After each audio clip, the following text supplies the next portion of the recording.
Roddenberry podcast.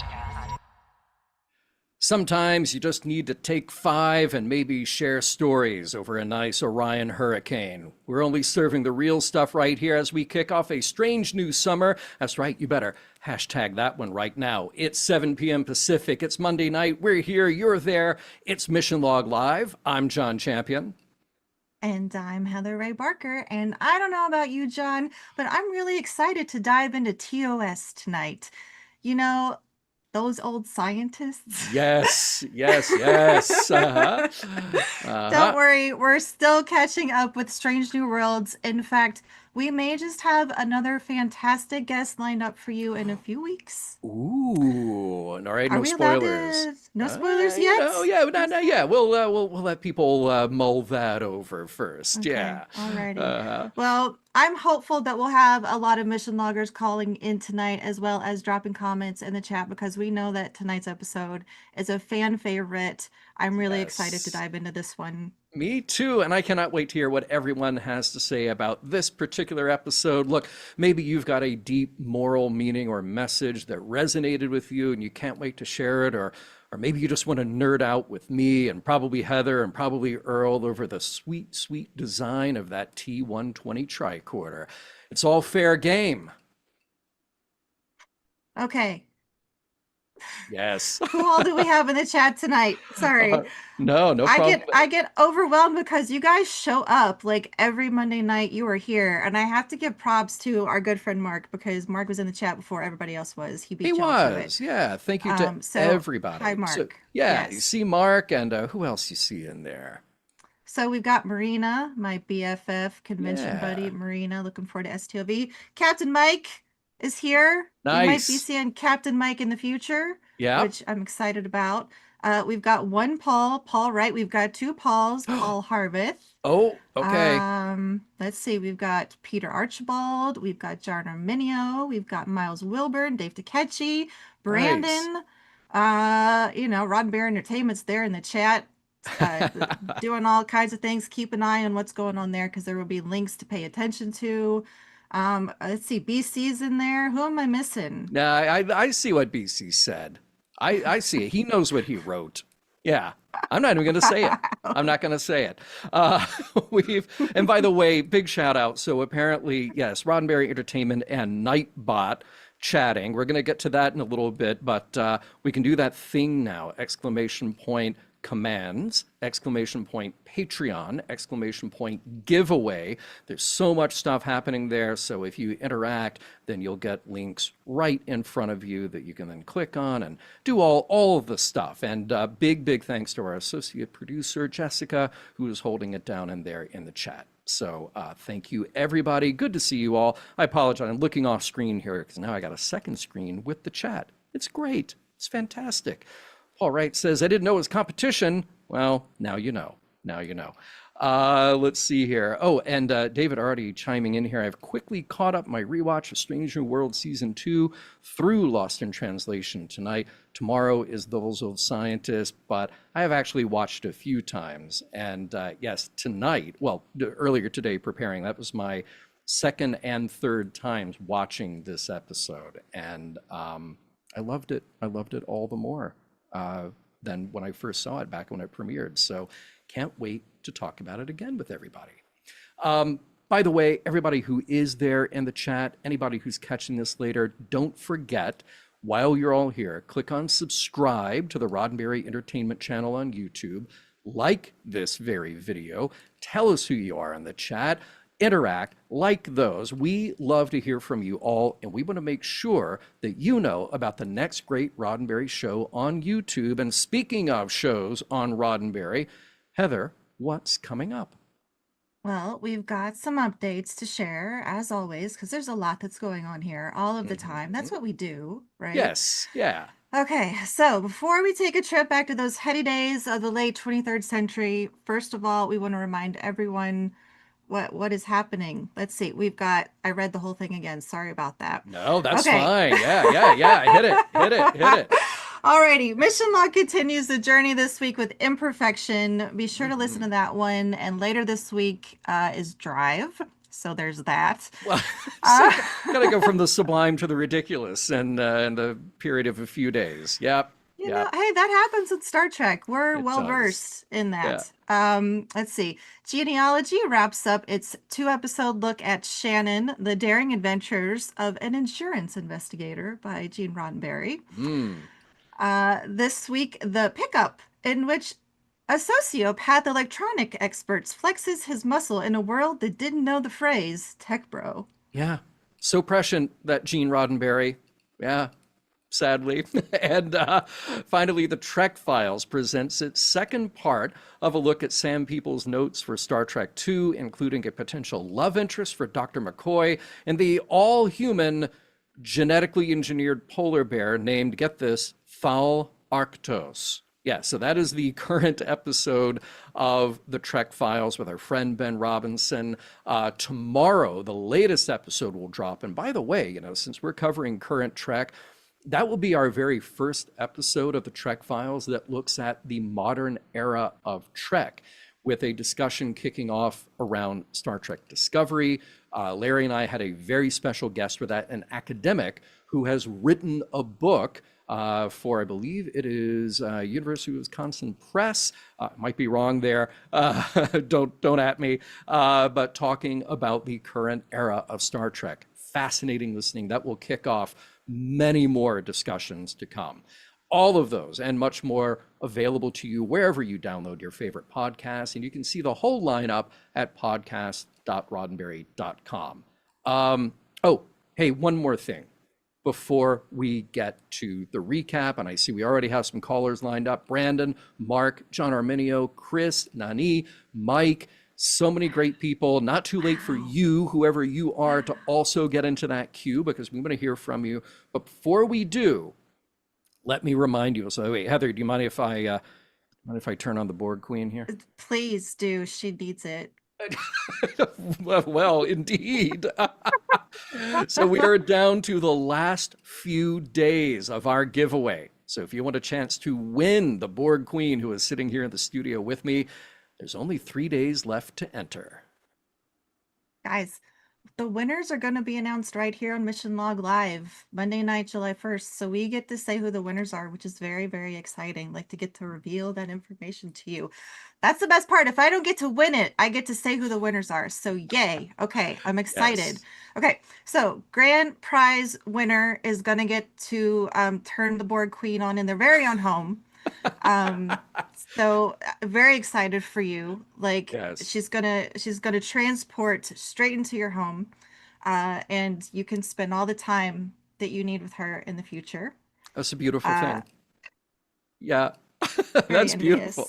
envious. It's the Borg Queen skull, signature edition, prop replica from our friends at Factory Entertainment.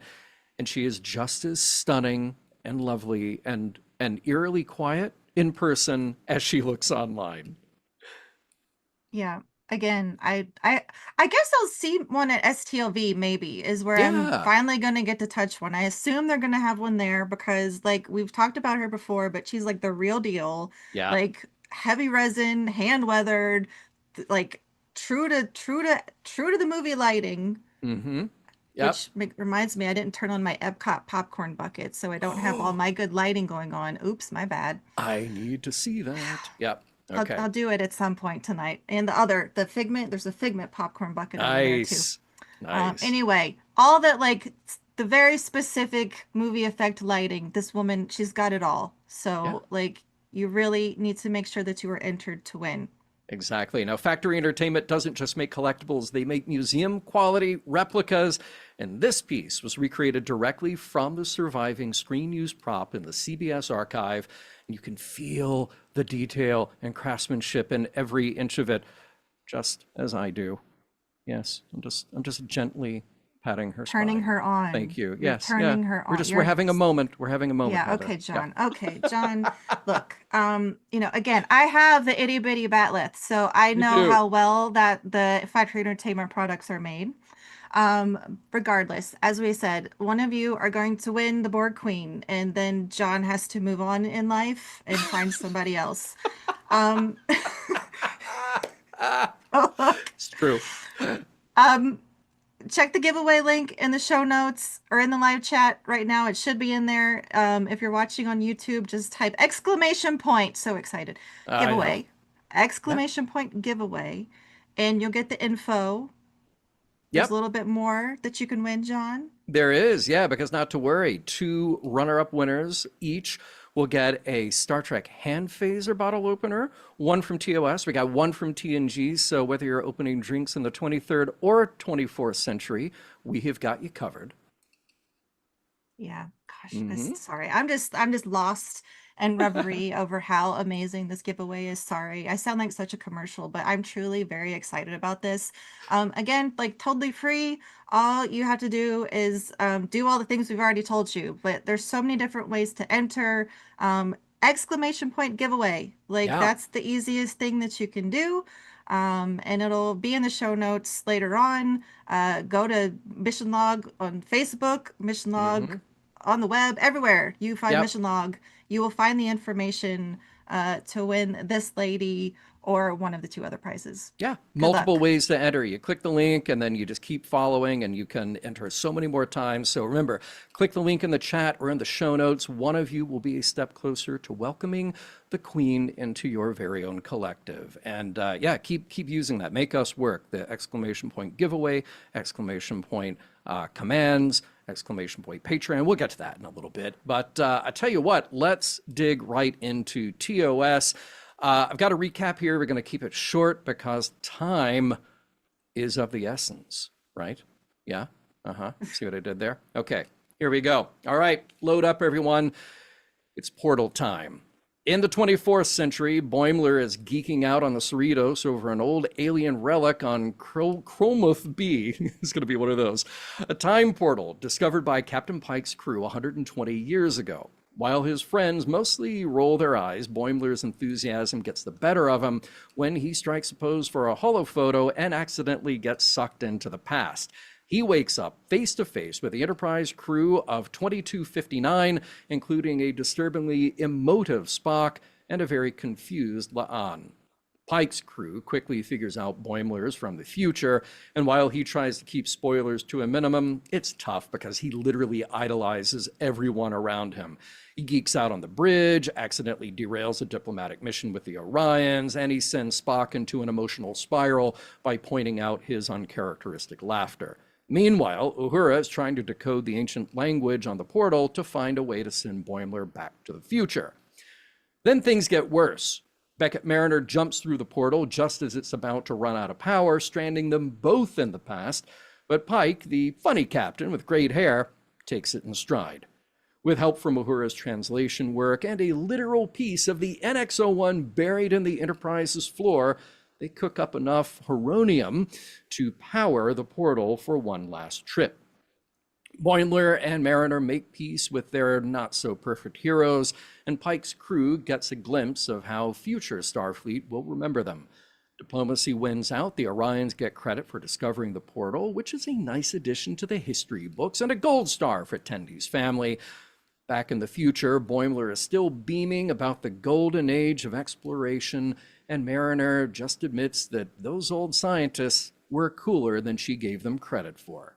Cut to Pike's surprise birthday party, where the captain has reluctantly taken some 24th century advice to socialize with his crew and appreciate their friendship. The resolution with the Orions had its benefits too, with a genuine bottle of Delac, leaving the Enterprise officers feeling a little two-dimensional. The end. All right, we did it. That was quick, right?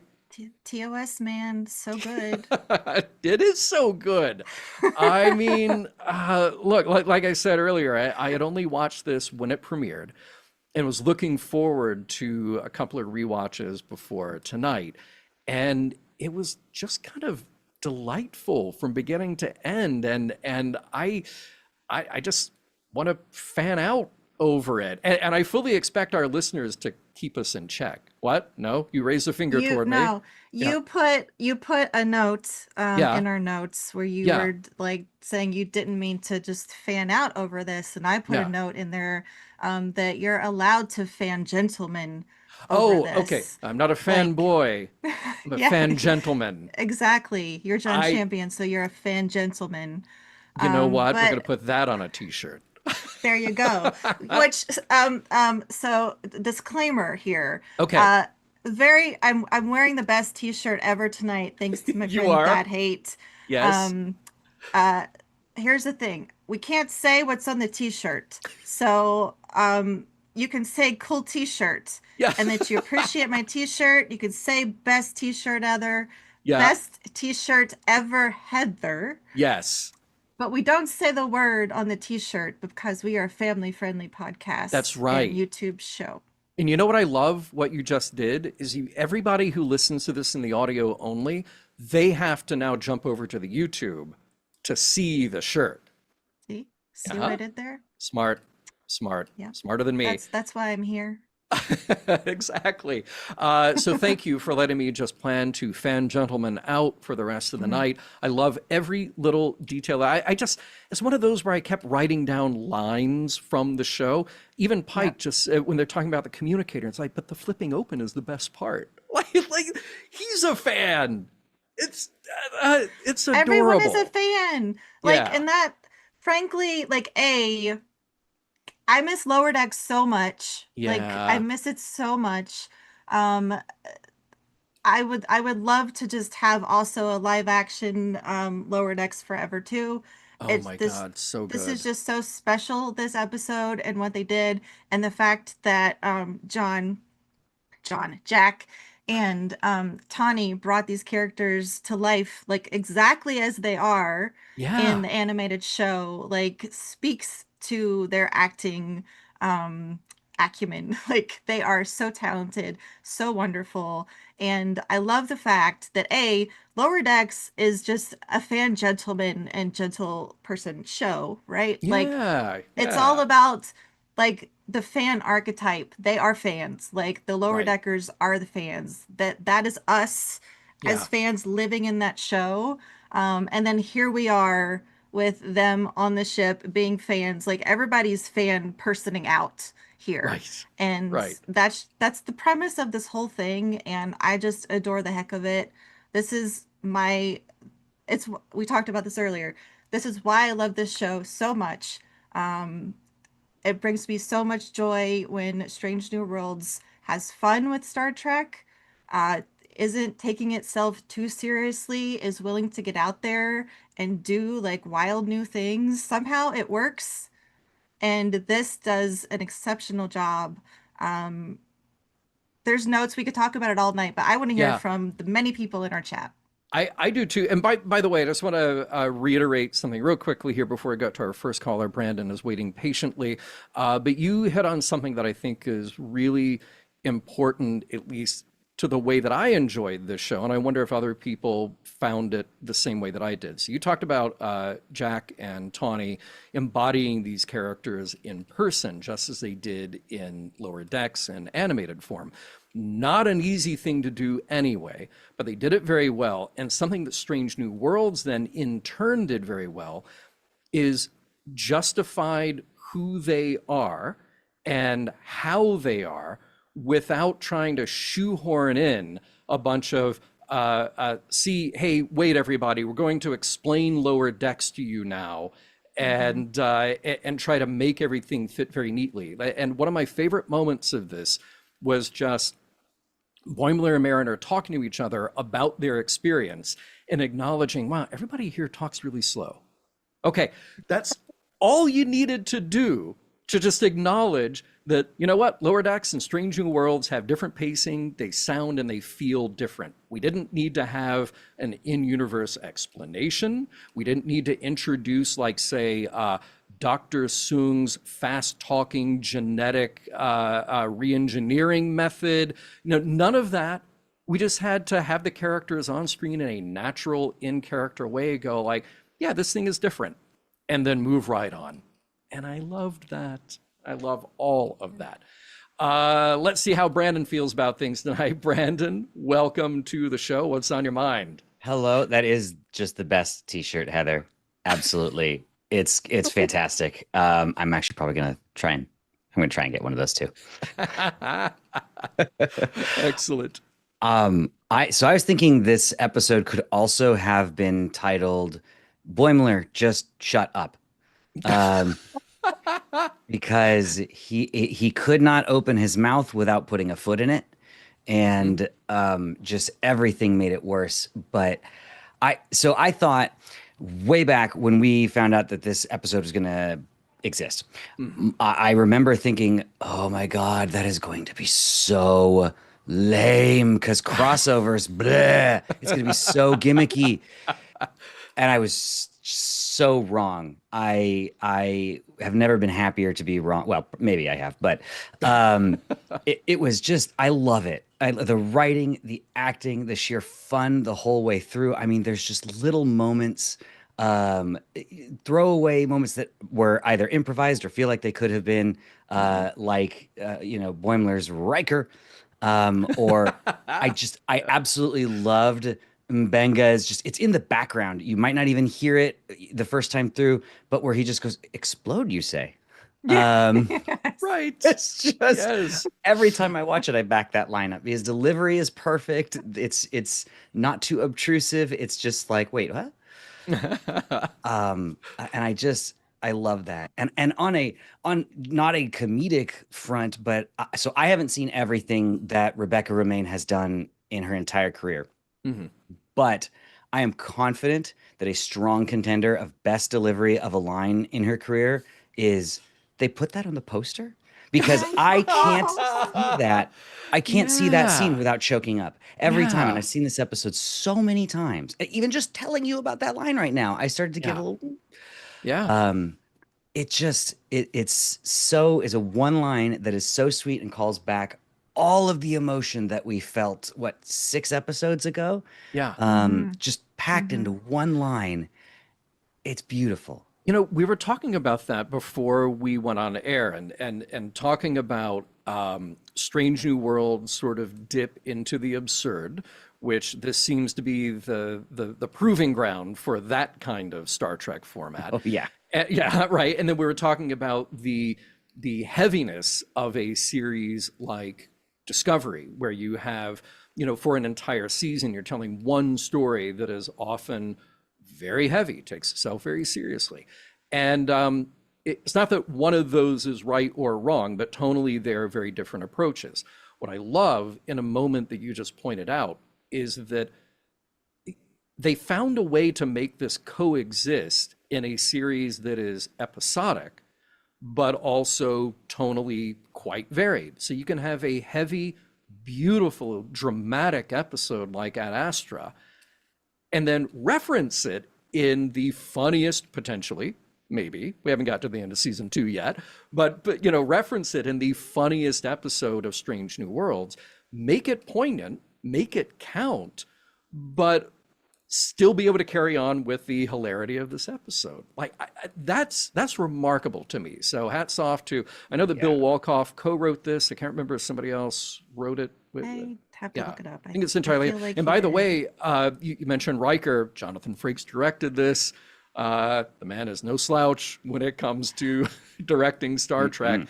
and finding all the beats. Yeah, it just it is a bit mind blowing. They pulled it off, and I'm with you. When it was first announced, I thought, oh no, like how many gimmicks are we possibly going to squeeze into this? But it worked. It worked and stayed true to these characters' reality. So We Absolutely. Heather's got it. also had Catherine Lynn. Ah, Um, they were Bill and Catherine are the main writers. Anitra Johnson is listed as a staff writer. got it. But they are the two main writers, and Got so it. special props to Bill, who's done a lot of the standout episodes. And I can't remember, we had Mike McMahon on a while back with our, sad farewell to Lower Decks. And I can't remember what all his contributions were here, but it was not nothing. Um, and if we Yeah, know Tawny as we do, same there. you know? yeah, Oh Yeah. yeah. yeah. I mean, He's sorry, Heather, go uncredited ahead. in there. No, you're fine. I was just looking to see if there was anything specific, but it just Uh, said uncredited. Yeah. Yeah. Yeah, I think absolutely hats off to the writers in this, because it's not often where you get like just one line that is a casual aside conversation towards the end of an episode where you get to watch a character experience her entire existence be completely validated. Like Mhm. Yeah. if Right. if somebody could just take you at just a throwaway moment in your workday and look you in the eye and be like, "Hey, everything that you've stood for and all of these choices that you've made and all this like struggle you've gone through, it's absolutely worth it. You were right and Yeah. you're great. Okay, Yeah. bye." Like Yeah. that just it's amazing. Yeah. And to Um especially to go from like where you thought the whole time it was just because you were being sexualized. You were Yes. yes. you were just Yeah. in a poster. Yeah. And like to me it speaks to just the presence of a lot of women in TOS. Like Mm-hmm. they're there Yeah. because they're pretty and they didn't have a lot to do. And so that moment kind of to me even meant a lot more and recognizing this episode in general, just the time that was spent with Hura and with Una. Like those moments I think were really powerful and kind of meant even more. By the way, shout out in the chat to our friends, Sci-Fi Sisters. Yes. Thank Welcome. you. And thank you for also dittoing about Mbenga, saying his one-liners are the chef's kiss throughout Strange New Worlds. Yes, a thousand Yes. percent. Mm-hmm. Yes, absolutely agree. Oh man, we need another Mbenga-centric episode. Hopefully, we get that before things wrap up with Oh yeah. Strange New Worlds. Yeah. Any other thoughts, comments tonight? I mean, I think so. If I ever get to voice a character in a show, Hmm. an animated show, I think I want to make sure that the art looks close enough to me that I could play myself in a live action Yeah, crossover. Because it's in the contract now. Yeah. yes, Yeah. absolutely. Because poor like Fred Tatasciore, he's not 7 feet tall, and he doesn't look like four oxen stuffed into a Bajoran suit.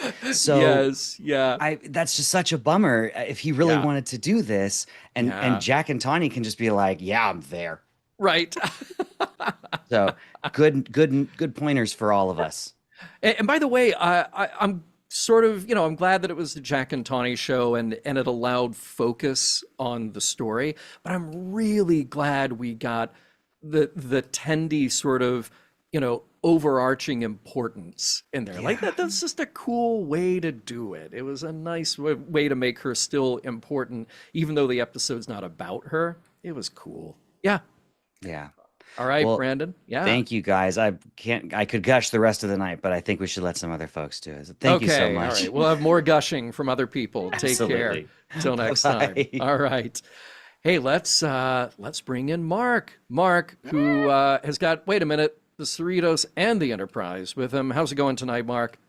It's good, John. I figured I'd bring these two on since it covers both. Well, this one's the Discovery Lower Decks or Discovery Season 2 one, and they made Ah, slight changes to it in the Enterprise for Strange New Worlds. But yes, here's my Trios that I've been working on. She's not quite there, but can. such a cool ship. I mean, Uh, come well, on. Yeah. I have to say it's cool enough that on Star Trek Online, I spent the money. I spent about $100 buying the ability to use her in the game. Whoa. Wow. Um, Nice. Canadian, so Yeah. so that I could use it and the Parliament class, so that I could then have the Parliament class named after my city in Canada, since the USS Vancouver is what you see in lower decks, and that's very close to where I live. So I had to So name it after cool. my name my hometown. No, I just wanted to come in and show those models because one of the things Yeah. that modern Star Trek has done is that it's let new model kits come out of new ships and new other things. That is really important. And I've always been a big fan of the model kits, especially as I started modeling myself in the last few years. In the pandemic, I think I made in the first pandemic year, I made something like 16 of them, and a lot of them were Star Trek ones. Whoa. Um, Wow.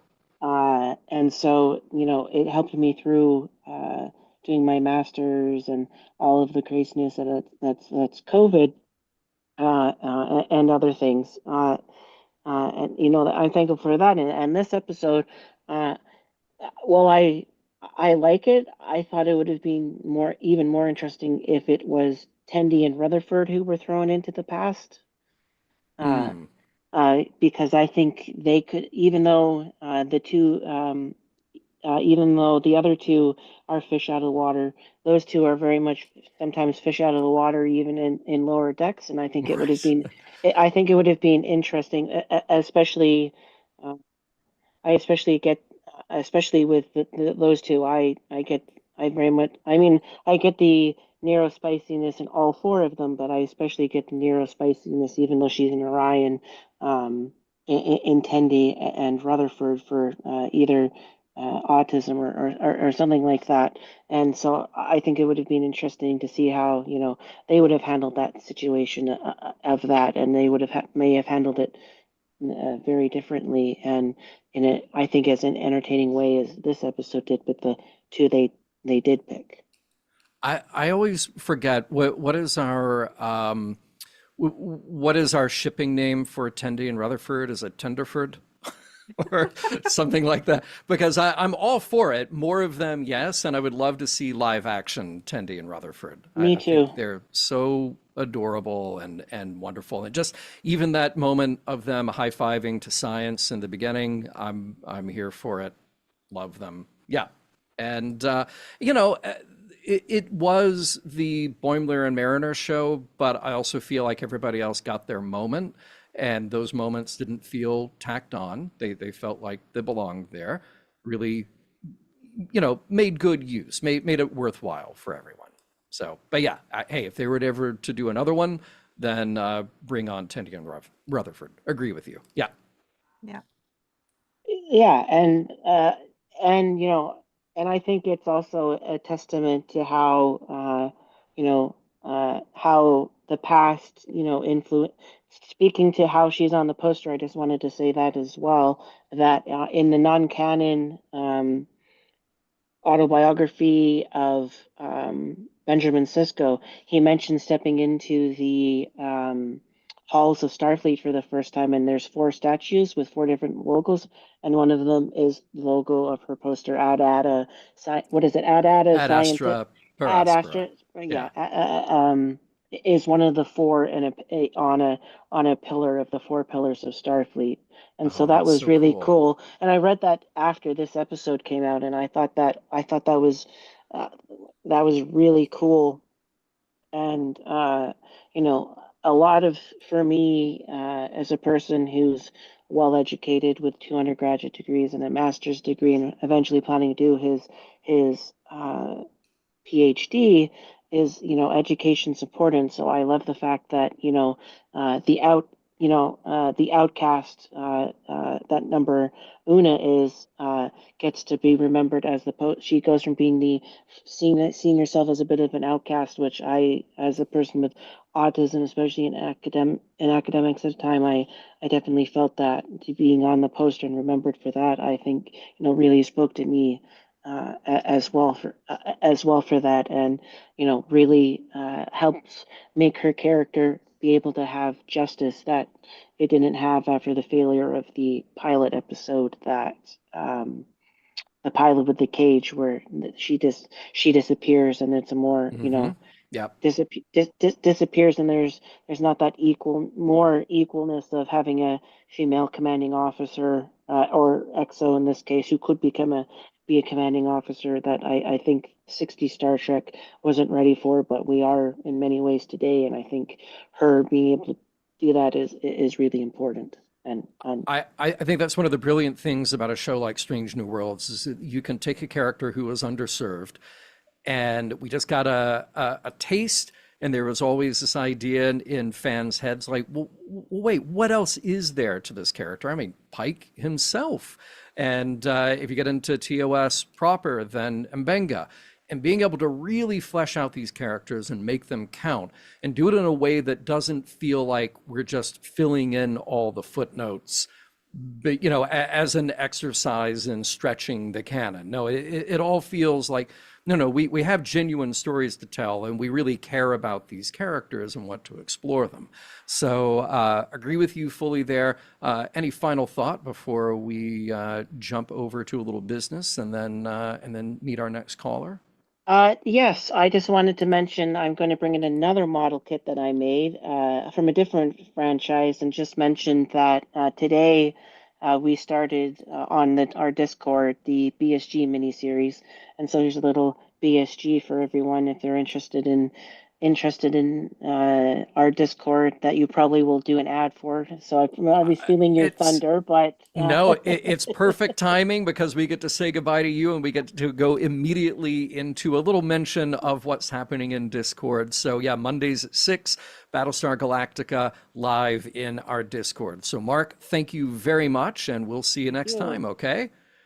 All right. Yes, as Mark just mentioned, Discord, it's part of our Patreon. And if the never-ending chaos, the never-ending hellscape of social media has you completely burned out, this is your refuge. Our Discord is private, it is thoughtful, it is still somehow hilarious, and usually all of those at once. And now, Heather, you have a story about what happened in Discord that illustrates all of this perfectly. I do, because we're here every week, and at this point, you guys know about Discord and all the great things we say about Discord, like cool people, cool subjects that we talk about, diversity of opinions and conversations, and all that jazz. Like, that's all great. Um, but so a few days ago, I opened a can of ga, if you will. So it wasn't When I, fresh. Yeah. I don't, I mean, yeah, actually, it's a Okay. fresh take. Okay. So I shared my opinion that I kind of wish that instead of kind of reimagining the Gorn, Strange New Worlds had used a new alien species in place Mm-hmm. of the Gorn. Mm-hmm. Um, and that led to a very invigorating discussion about everyone else's opinions on whether or not the Gorn should be there, about the Sure. relevance of canon. I went and found a quote by Akiva Goldsman talking about like his specific desire to bring the Gorn in, and so we talked about like executive influence on the content of the shows and stuff like that. And what I loved about this conversation, which if you want to find out more about my thoughts and what was said, you get to go join the Discord. Um, just $1 a month gets you Yeah. access. There you go. But what I loved, and I wrote this all down so that I say it the way that I want to say it, is that these type of discussions highlight the respect and consideration that occurs as a product of the camaraderie and overall atmosphere of the group. Um, how long has our Discord been there now? Like a couple of years, It's a two, little more than that. We're going on three? 5 years, Oh maybe. my gosh, Going on, that long. going on that. Yeah, yeah. Okay, well, I've been there for at least two, going Mm-hmm. on this third season. So I've been there for a while, Yeah. and like I'm a little biased because like this is my home. These are my friends. This is my place in the Star Trek world now. And I have built friendships with everyone there. So I love everyone. And I find our group to be very welcoming and very inclusive. And I love the fact that we can have these conversations without somebody stepping in to like, you throw down Yeah. and try to start a fight and, all the drama that you get on other forms of social media. Like that does not happen in our group. And the one thing that I really wanted to point out is that is because of the people. That is because of the people in our green room. That is all of you that are out there watching and everyone that listens to the show. It's you that makes our Discord group and our Patreon group special. And so I just wanted to say thank you, and B, share that because it kind of highlights the type of conversations that we have. And I invite everyone to join. I and love that come. you say that, because that's I really give a big credit to Norman, who really spearheaded and Mhm. said we have to do this, but then set the groundwork so that we would have thoughtful, invigorating, as you said, discussions. And every now and then, you know what? If we step out of line, we're all really good about checking each other and saying, "Hey, let's dial this back. Let's get back on task. Let's come up Yeah. with new ways to share our ideas." And that happens a lot. And I love that is the tone that we've set in there. So thank you for being a part of it. Everybody else, please also be a part of it, because it's really good. There's two more things. Yeah. Um, I wanted to try and start something, if I may, Hmm. because Andy is in Ireland, right? Is that where She's Andy in is? Norway. Norway, Norway. Yeah. Why? You were so Maybe close. Andy went to Ireland, is what I don't know Maybe. what's going on. Maybe. There's okay. I think it was Sandy went to I don't know. Somewhere in my brain, Ireland is so. Anyway, Andy is asleep right now, and so Andy left a comment earlier today, and I wanted to Mhm. share her comment. And I would like Yeah. to do this to anyone, for anyone that can't make the show, that would like to like send a note so that you still get to be in the show this I way. love that. Um, Yeah. yeah. So Andy said that with Mission Log Live happening in the middle of the night for me, I just wanted to say Those Old Scientists is my favorite Strange New Worlds episode. I love the performances from Jack and Tawny. I love Ransom complimenting Una.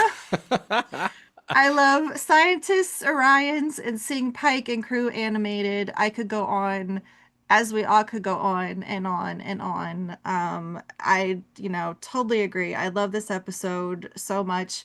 I have to decide if it is my favorite. Ooh. Like, I think now Yeah. that we're kind of revisiting, I Yeah. need to go back at the end and Okay.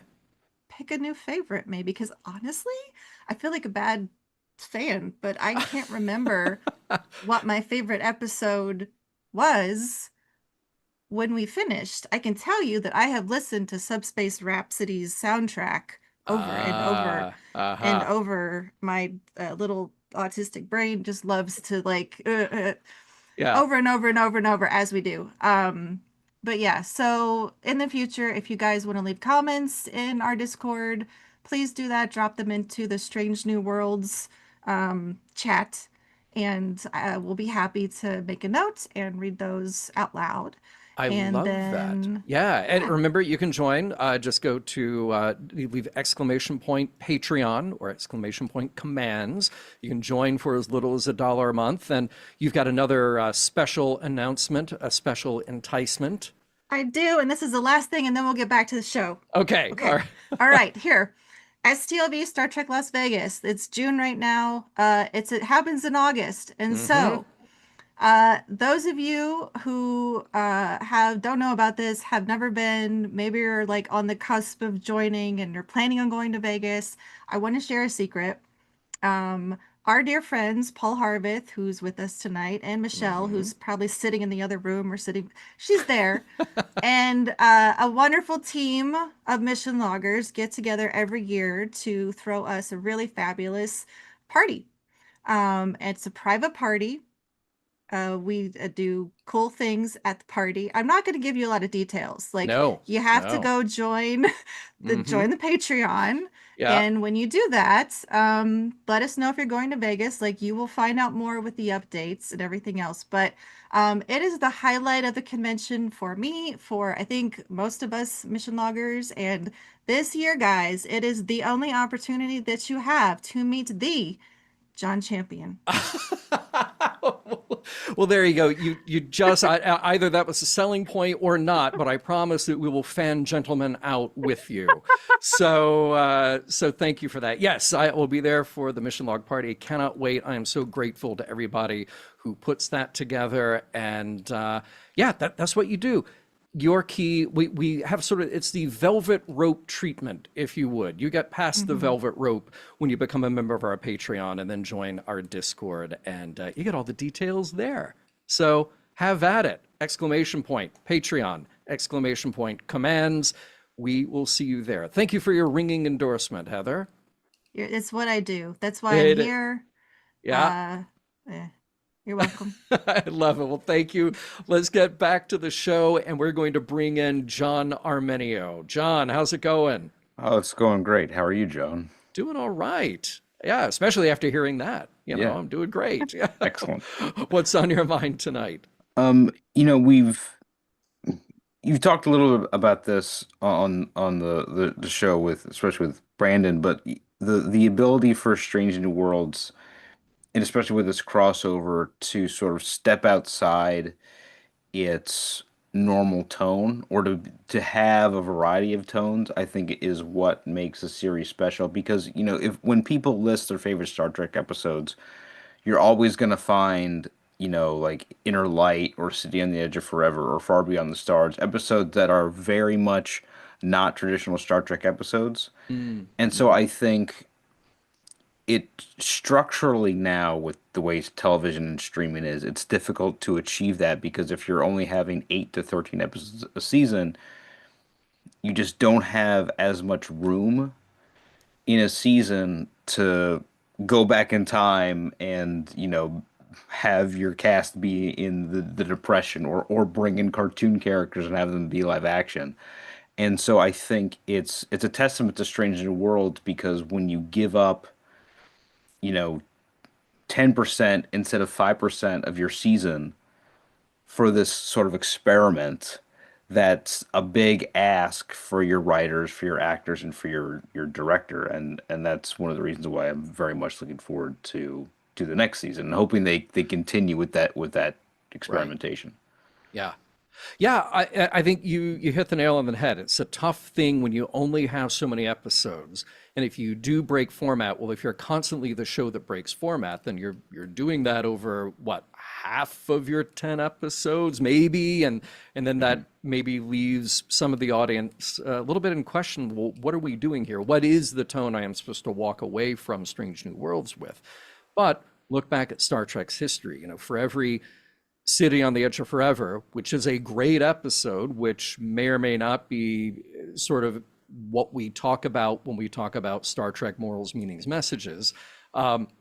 There is also what do you have there, Heather?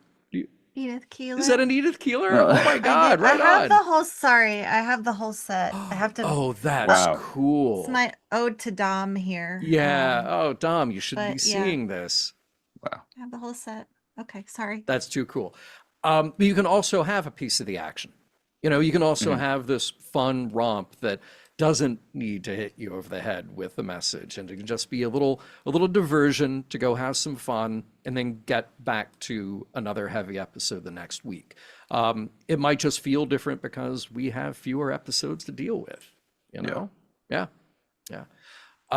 What else? Anything else on your mind Well, before I'm we, hoping yeah. there's, like everybody else, I miss Lower Decks.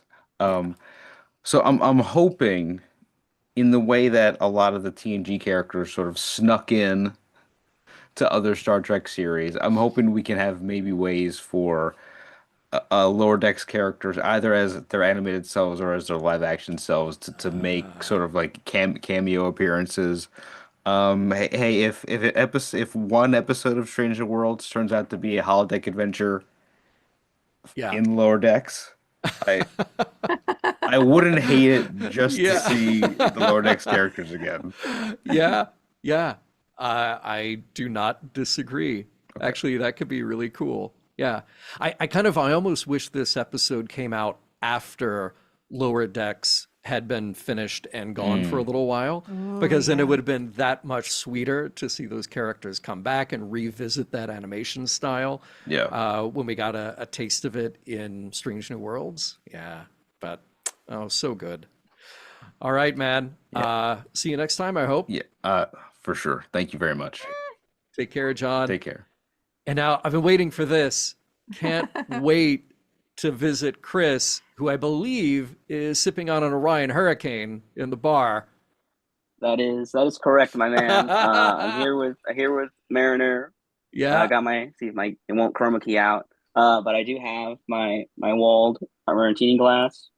Oh, there we go. It's very good. It's Midori and Club Soda for those I was playing at about home. to ask. Little Midori. Yes, Yeah. Nice. It's very good. It's very good. Good. I was playing a little bit of Google Detective in the green room. So Mm. before we get to the contractually obligated gushing, I do have a bit of trivia. Okay, good. Um, you mentioned Catherine was the other co-writer. Yeah. Catherine was a story editor on Lower Deck season 2, and she wrote Wes Douche 209, Oh which my God. Yeah. yes, and Mike, Famously, yeah, Mike's favorite episode. Yeah. yes, a great episode. First time we see Lynn. So she and Bill co-wrote that. Obviously, we talked to Bill a bunch. Mike did do a polish. He has a consulting producer credit on here.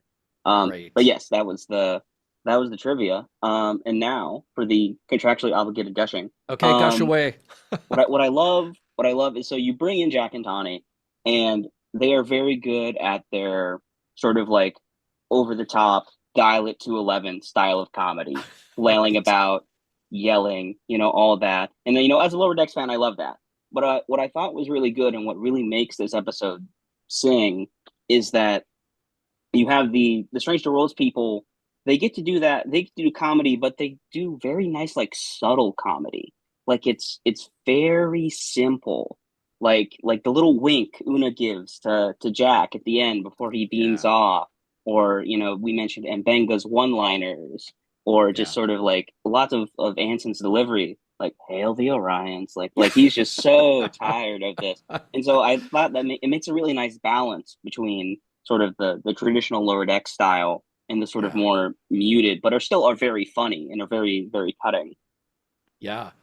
Well, and even a moment for Boimler, like, okay, we have to have a live action Boimler scream or two because you can't not have that, right? But one of my favorite moments is just him getting the sign off from Spock at the end, live long and prosper, and then him fumbling over the line as they beam him out. Like it was played truthfully, and it was played a little more subtly. It wasn't another scream or something like that. It nailed the moment, you know?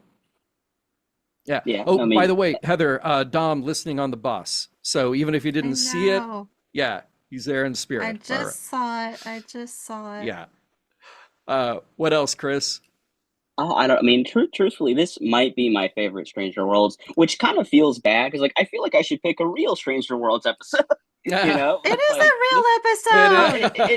episode. it is, but it's just like it's just so it's so well written. There's not a wasted moment, and I think that's Mike and No. that's Catherine. Like Lower Decks, like you really have to, and even you have double it here, but sort of the ability to write at that economy. Like every single scene does something here, whether it's a joke, whether it's a character. It's just a great episode. Agreed. Agreed, I man. think Well, yeah. I think we have to have the conversation that Earl posed before the show started about Mm, Strange New Worlds identity. And maybe we don't do it tonight because we still have two more yeah. guests, but like eventually, because it is still a real episode. Like this is what Strange New Worlds is. It is a mix of like really amazing heavy episodes, like Ad Aspera, and Yeah. then it's those old scientists in Subspace Rhapsody. Like that is what the show is. And it works for me. I like it. It's part of why I love the show so much, but I think, there's questions around it as well. So See, here's the thing. Is it just that they have more sophisticated writers doing the comedy now? Because I can't think back to a time where I went, oh, wow, I really loved that comedy episode of Next Gen, or I really loved that whimsical episode of DS9. You know the one I'm talking about. Because I mm, didn't. Because I didn't. You but I know? feel like, people for a whimsical episode of TNG, it's like Data's Day. Like Sure. Okay. Yeah. so I think they were there. I think these are more prominent because there's only 10 episodes. Yeah. Like the other ones, they're there, they just get lost. And then things like, Picard. Okay, Picard had the Oh Oh, yeah, yeah, yeah. the Free Cloud City yeah, with Yeah, the yeah, yes. yeah. yeah. Yes, the I Something don't City know. Rag. Yeah. Yeah, Yeah. that Hmm. episode, which was kind of, funky. Yeah. But a lot of the other shows, had, were just heavier. They didn't have these light, fun, campy Yeah. adventures. Yeah. So I think some of them were there. I think DS9 had them as well. Yeah. Well, unless you go back to a piece of the action, unless you go back to these moments that TOS allowed itself some levity. Or even Trouble with Triples. Everyone loves Trouble with Triples. Trouble with Triples. Right? Yeah, exactly. Or, meeting Trelane, by the way, because we get the connection here between Q and Trelane. Wonderful. Again, just nice little line that you don't have to spend a ton of time on. You just say it and move on. And they did that perfectly. Chris, we're going to say goodbye until next time. See you soon, then, I hope. Yeah. All right. Yeah, it's good to see you both and looking forward to a nice run here. All right. Cheers, man. Thank you. Yeah. We're going to run just a little bit long tonight. We're not going to do like last week and go for a half an hour. But we've got Dr. Nani coming up right now. We've got Cherie, Alan, and then Mike. Captain Mike, stick around. I know you're there. So we'll see you at the tail end. So Nani, welcome to the show. How's it going tonight? It's going pretty well. How are you all doing? Good. Oh, you're breaking up a little bit. Hopefully the connection stabilizes. Yeah. Well, go ahead and talk to us and tell us your thoughts. Well, I got into psychology, right? So, social comparison theory. This whole thing where everyone's excited about meeting their favorite. Honey, are you guys? I'm sorry, you're breaking up. I'm gonna have Earl put you back in the queue. We'll grab Cherie, and then Alan. And we'll come back to you, and hopefully that connection will stabilize because we need your insight. All right, so Earl, when you have a chance, we will have you take Nani out of queue and send Cherie in, and then we will carry on from there. And by the way, while we're waiting for that, Heather, oh, wait a minute, there's Cherie. All right, so Cherie, welcome. How's it going tonight? Can you hear us? Cherie, you there? Yep. Because you are right there on the Cerritos Bridge. We can see you. Hey. Hey, there you are. Hi. Hey. Oh, there we go. Got the other headphones. Switching headphones. All right. Yes. You are on and welcome. A whole different headset. All right. So what's on your mind? Yeah. So I love this episode. I don't know that it's necessarily like my favorite. Oh, okay. We gotcha. There we go. Okay, sorry. There's some stuff going on in the background. Okay. So I'm here. Yes. I don't know if it's my favorite Star Trek episode, but I do know it's probably the one I've watched the most times. So I do love it very much. Wow. Like it's my comfort episode. I watch it to help you get to sleep. When it first came out, like I would watch it and then I'd be like, I'll watch it again. I would just watch the whole thing again. So are you picking up different things when you do these rewatches? I have this weird habit of I like to listen to things kind of more than I even watch things. So actually sometimes I have to force myself to like watch it because I'll be like, I don't actually remember what that looked like because I've just been listening to the characters in the background while I do other things and stuff. So like somebody will mention like, oh, this happened in this scene, and I'm like, oh, I haven't actually looked at it with my eyes on my like 50th rewatch. So I'll have to like actually look at it with my eyes because I guess the amount of times I've listened to it is actually probably more than the amount of times that I've actually watched it. Yeah. Because I'm just kind of weird that way.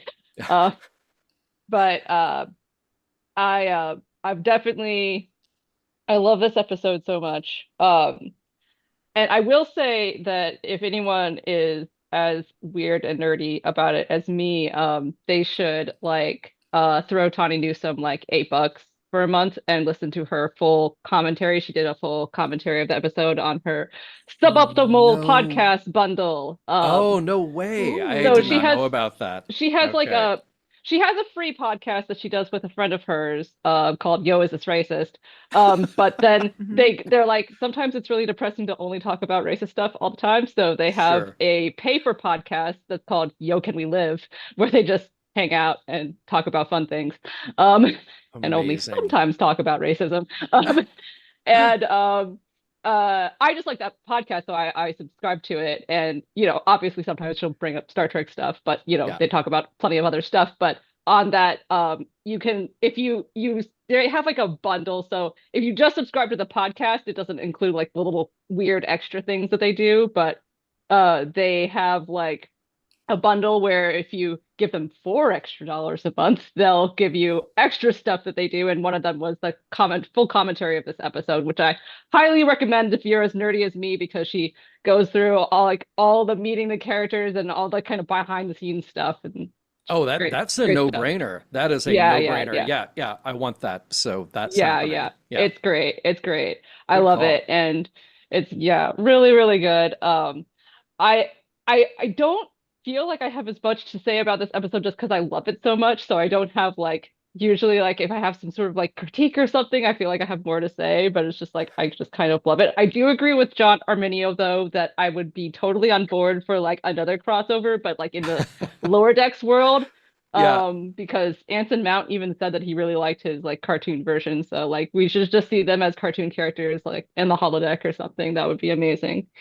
It's great. Well, it goes both ways now, because now that we know that Strange New Worlds will come to its end after 5 seasons, well, what else can we do with those characters? Well, we have a proof of concept here to see them in the animated Lower Deck style. So yes, the characters can live on for sure. Excellent. Absolutely. Well, thank you. Yeah. I just have one more thing Please. about the episode that has always been my headcanon since I've seen it. Because like I think the implication is that like, that the Orions are pirates, and then just they like being referred to as scientists, and that he's like lying to Tendi when he actually says, "Oh yeah, they were scientists, or they were a Yeah. science vessel," or something like that. But actually, my headcanon is that they were scientists, and that in the Orion Society, in order to fund science, you also have to be a pirate.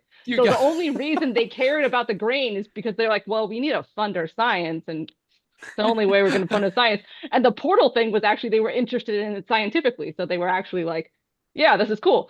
But that they have to do the piracy because they need the money. I'm on board with that. I think it was sufficiently ambiguous at the end there about exactly what is motivating everybody on the Orion side. So yes, I fully adhere to your headcanon.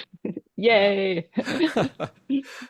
Heather, any other thoughts? Or we'll say goodbye to Cherie, and then we'll bring in Nani, who I believe connection is good now. I'm just happy to see Cherie. Cherie and I are friends on Yeah. Facebook, and so anytime I see Cherie, I think about guinea pigs. Yes, I am obsessed. Awesome. All right. Oh, that does Yeah. right. They did name the carts in my library, and one of them is Jean-Luc Picard. And the one that lives by my desk is named Squeak and has pictures of guinea pigs on it. I love it. I love it. Fantastic. All right, Cherie, have a great night. Take care. Bye. All right. Now, finally, we will get the academic psychological analysis that we've needed. Welcome to the show, Dr. Nani. Let's hope this works. Can you Hey, hear you me sound now? great. See, I was sounding just fine in the Earl Green room before that when I was, talking to Brandon and Gabe, and everything was great. And then- Okay. yeah, I don't know what happened other than, technology hates me. That's Well, you usually sound happens. good now. So, yeah, what's your take on the episode? Okay, so the whole thing where everybody's, fan personing over their favorite characters, that is social comparison theory, which came out in around 1950s. And in this particular case, that's what we call an upward comparison. So you're actually comparing, you're thinking about yourself, but you're also thinking about them.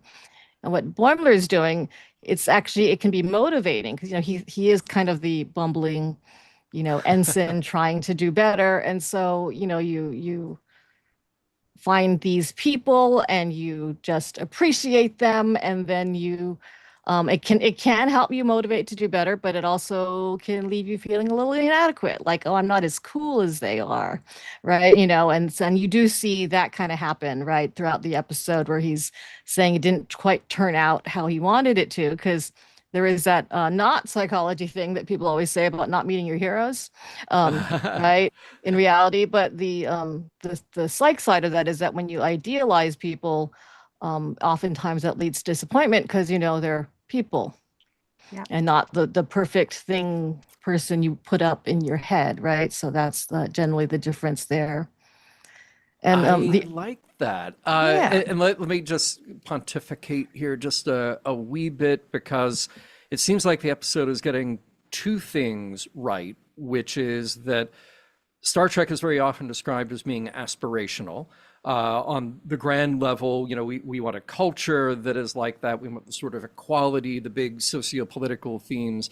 Those are things to aspire to. But also the people, they are aspirational figures because we want to behave morally. We want to be able to, live a life of fulfillment that it seems that a lot of these characters are able to do. And they have a place and they have a purpose, At the same time, this episode gives us people who really are the stand-ins for us, who are a bit starstruck and a bit bumbling and not sure of themselves, and they're gonna screw things up. And I like it when Star Trek gets those characters from time to time who are the stand-ins for the audience. Look at First Contact. To me, that's one that I always go back to, where Alfre Woodard, she's tough, but she's us, because she stands in amazement at the crew of the Enterprise and horrified at the world that she's coming from. So we get to see Star Trek's world through her eyes a bit. much And like how I feel now. Yeah, well, and I think this episode gives us a bit of the best of both of that. Yeah. So Yeah. sorry, you had another thought there. Oh no, and the other one, sidelined. which kind of actually ties to what you were just saying, it's the concept of acting as if, which is the idea that came from Alfred Adler, who was late 1800s, early 1900s. And he's the one that's known for like inferiority complex and birth order. He's like the only one who really talked about birth order. As a middle kid, I do kind of understand what he's talking about. But there's a point when Boimler is in engineering and he runs into Pelia and she does I think it's a Cary Grant quote. I could be wrong about that, but I think it's a Cary Grant quote. I always pretended to be someone I wanted to be until finally I became that someone, or he became me. Right. That's what we call acting as if. And so when and it kind of applies to what you're just saying too. It's like, we want this great Star Trek world, but let's start acting as if we have it. It's like when I have students who have to go teach for the first time, I tell them, pretend that you're somebody who has confidence. Because I'm like, I can promise you've got more psychology knowledge than the people in the room. So you go in and, and you act as if. And so that gives you this kind of, and it kind of gets you used to it. And then hopefully you become that someone, right? Or the he becomes me part. So, it's funny. Heather probably saw it in my notes that I actually took a note asking, is Pelia's advice to Boimler essentially fake it till you make it? Yes, that's the other way to say it. I actually have that in my notes. Okay, good. Good.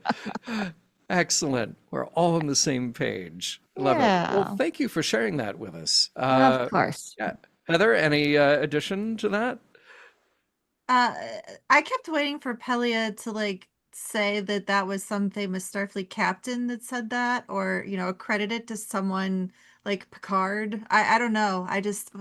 She wouldn't, she wouldn't have known Picard, I guess. But still, I was just waiting for there to be more, and there wasn't more. But before we let Nani go, Nani also had a really good observation about last week's episode that you wrote in the Discord. So would you mind just sharing that really quickly? What did I write in the Discord last week? Oh, the psycholinguistic thing. Yeah. And how it's hard to understand language if you don't have the context. And they do that in a couple of Next Generation episodes, of course, with Darmok, and then the one from I think it's season 2, when you've got, I can't remember the character, when he's got the chorus who speaks for him because he's deaf. Oh, yeah. Yeah. Yeah.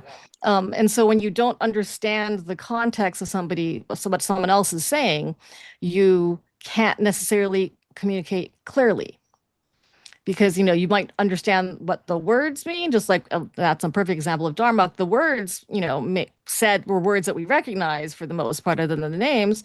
But until you understand, who Dharmak and Jalad were and what Tanagra was, none of that was going to happen. And so in the episode you all talked about last week, same basic idea, right? It's these little creatures are trying to communicate, and all they can do is, make these people have visions because, that's the only way they know how to do it. And not surprising that it took a linguist to figure out what they were trying to say.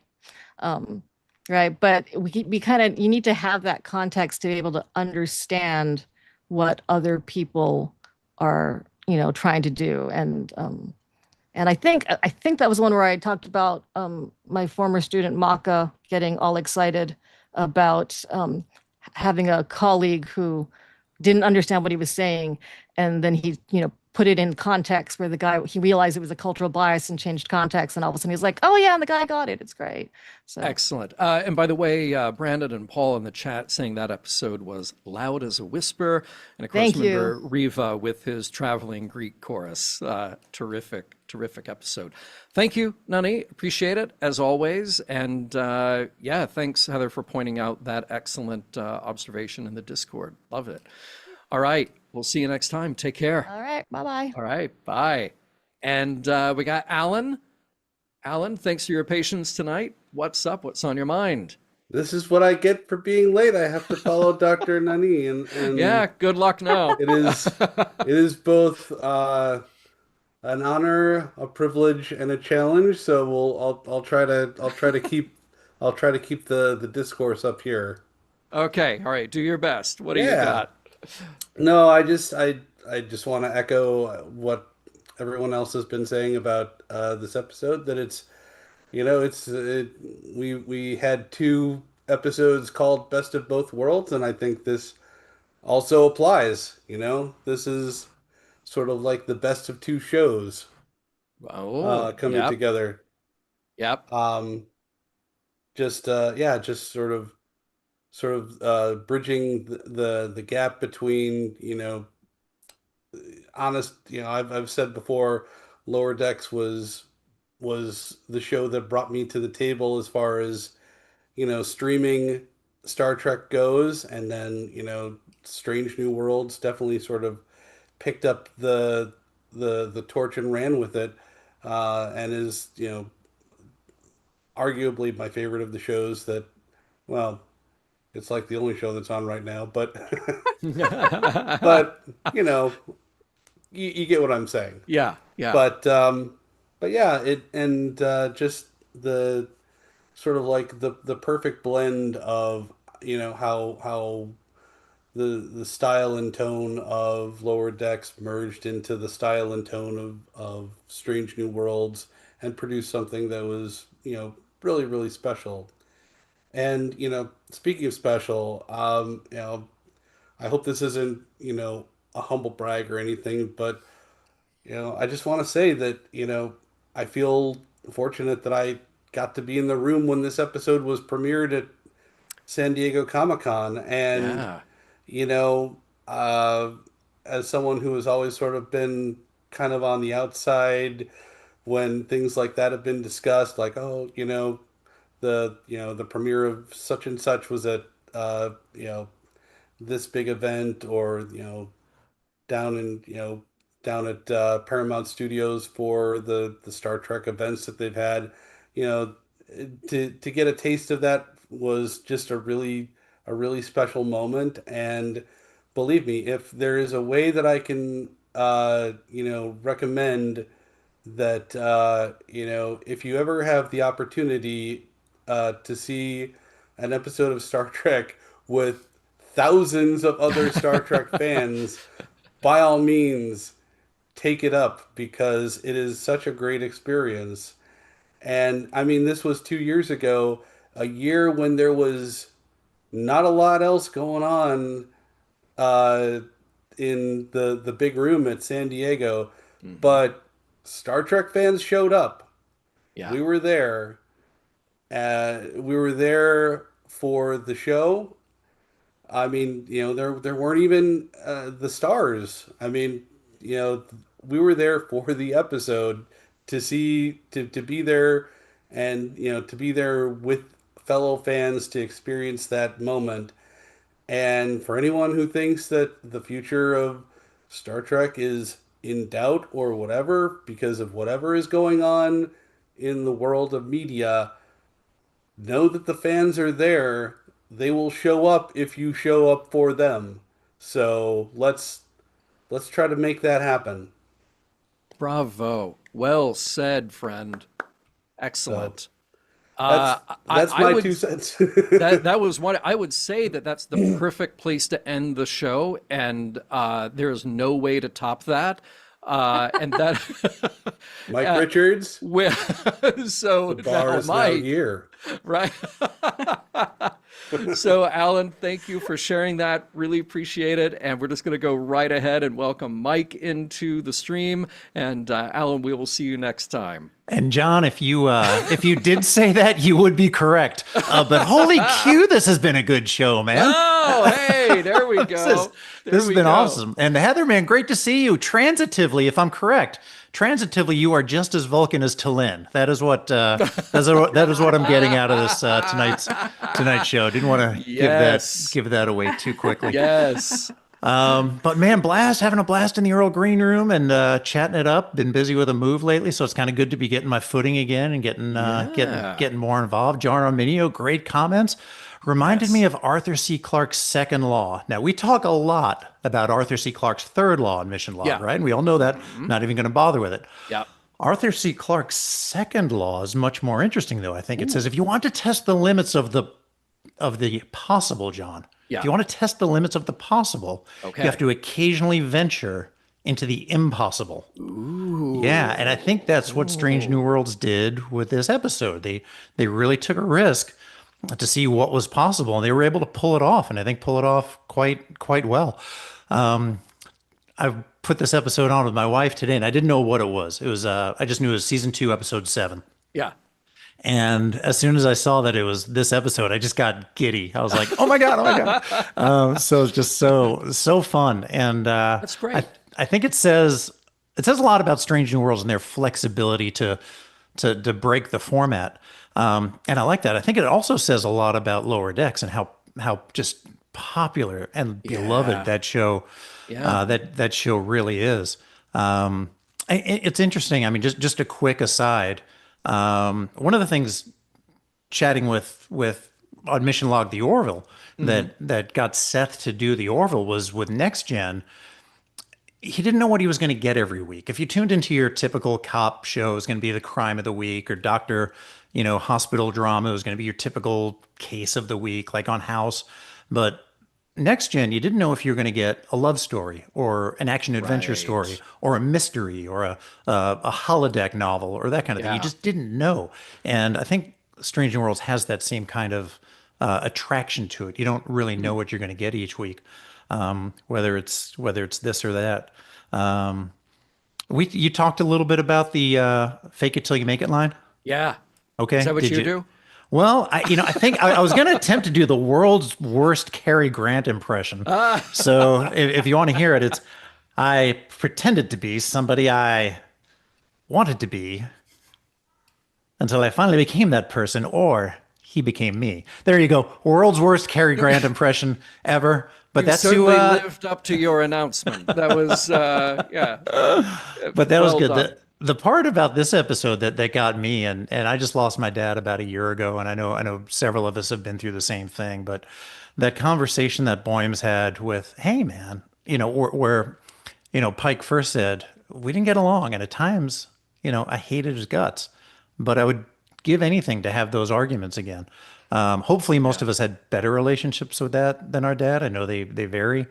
But that realization that some people would give anything to spend time with you is a valuable lesson to walk away from, I think, because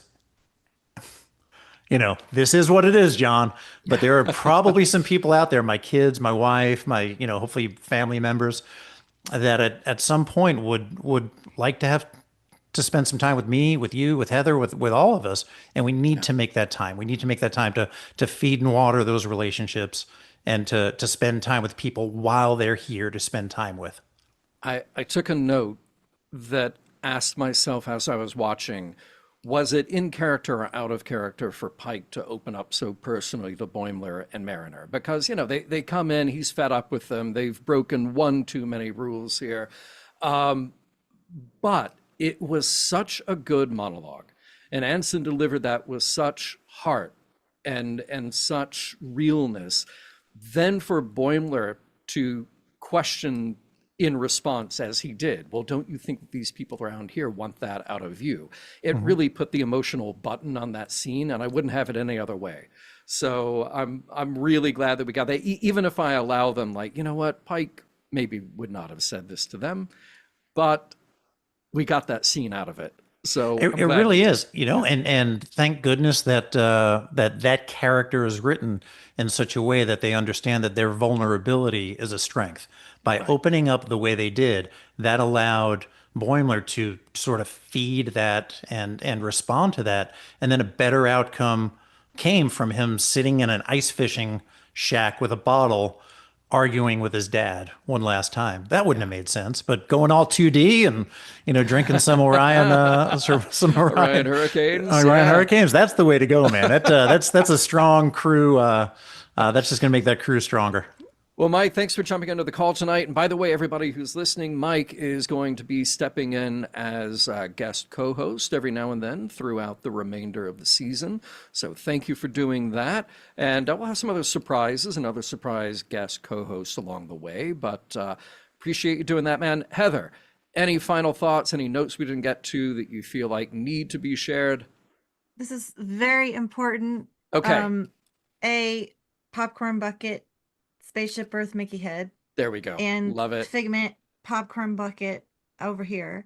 And also, John, you've really pulled your weight tonight turning the Borg Queen on. Like, well, I like to think I'm good for something. And if thing is turning on the Borg Queen, she's demanding. She's on right now. Yeah. But this is you need to go to sleep and have a good nap. I hope that my legacy is secure. With that, Mission Log Live is produced by Roddenberry Entertainment. Technical production on Mission Log Live and Mission Log by the incalculable Earl Green. Be sure to visit podcast.roddenberry.com for the latest from Roddenberry Podcast. If you would like to support Mission Log directly, give us a look at patreon.com/missionlog. Thank you to everyone who joined us live or later, and we look forward to seeing you all next week.